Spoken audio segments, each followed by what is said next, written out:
O aumento da inflação é algo que vem assustando muitos brasileiros.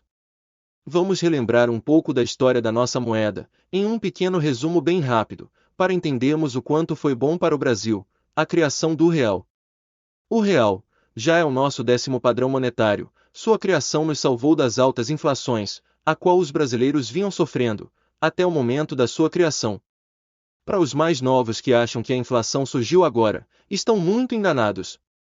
Quando começou o período colonial, não existiam moedas aqui em nossas terras. A única forma monetária da época eram as mercadorias, servindo como base de troca para outras mercadorias. Com o passar do tempo, começaram a usar o padrão monetário dos portugueses, já que eles passaram a trazer suas moedas para cá. Nessa época, foi adotado o padrão monetário de Portugal, que era a moeda real portuguesa, que se pronunciava no plural, chamava-se réis. Durou de 1568 até 1942. Em 1942, o cruzeiro foi criado como a moeda padrão do Brasil, e durou até 1967, onde já estava desvalorizando demais, devido às altas taxas de inflação da época. Em 1967 foi substituído pelo Cruzeiro Novo, durando apenas 3 anos. Pois em 1970, ele foi substituído pelo Cruzeiro, que embora seguisse o mesmo nome, era uma moeda diferente. Teve uma duração de 16 anos, mas também perdeu o valor com o tempo, sendo substituído pelo Cruzado, em 1986. Até então a dívida externa brasileira tinha saído de 6 bilhões, e já estava em quase 105 bilhões de dólares. E a taxa de inflação superelevada assombrava os brasileiros. Essa moeda durou apenas 3 anos, tendo fim em 1989. Dando lugar para o Cruzado Novo, que ocorreu de 1989 até 1990. Em 1990, o Cruzeiro pela terceira vez voltou a ser o nome da nossa moeda. Essa foi a época da hiperinflação no Brasil. Fechando janeiro de 1990, com uma inflação de 71,9%, fevereiro com 71,7% e março em 81,3%.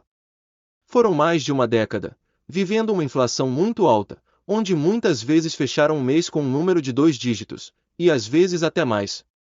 A volta do Cruzeiro durou até 1993, porém no final de dezembro de 1992, o presidente na época sofreu um processo de impeachment.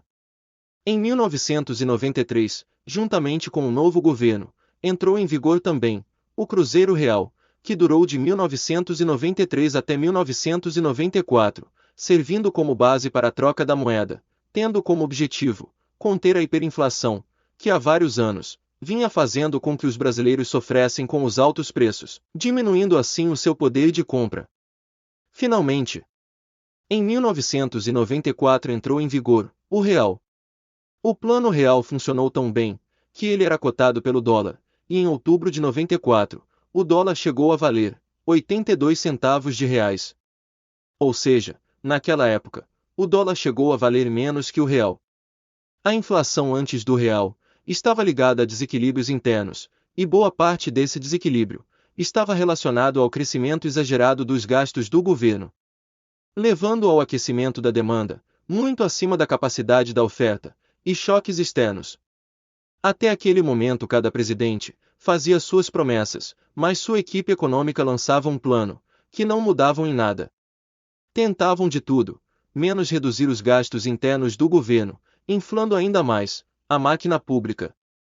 Esse foi um dos principais pontos que o novo governo de 1993 concordou em mudar, juntamente com várias outras medidas que foram tomadas, conseguiram controlar a inflação. No dia 1º de julho de 2023, o real completará 29 anos. Controlar a inflação foi uma missão muito difícil, levou muito tempo, e exigiu muito do psicológico dos brasileiros, que já estavam cansados das altas mudanças de preços diariamente. Pois naquela época, os preços mudavam todos os dias. O pacote de arroz estava um preço em um dia, mas ninguém sabia quanto ele iria custar no outro dia. No próximo vídeo, vou fazer uma comparação de valores de salário mínimo, a alteração que teve nos valores de alguns alimentos, e valores de carros, para podermos entender o que mudou nesse tempo, e como anda o poder de compra do salário mínimo atual. Então, para você não perder nosso próximo vídeo, se inscreva no canal, ative o sininho das notificações, para que o YouTube te avise quando eu postar novamente. Curte e compartilha para nos ajudar. Até o próximo vídeo.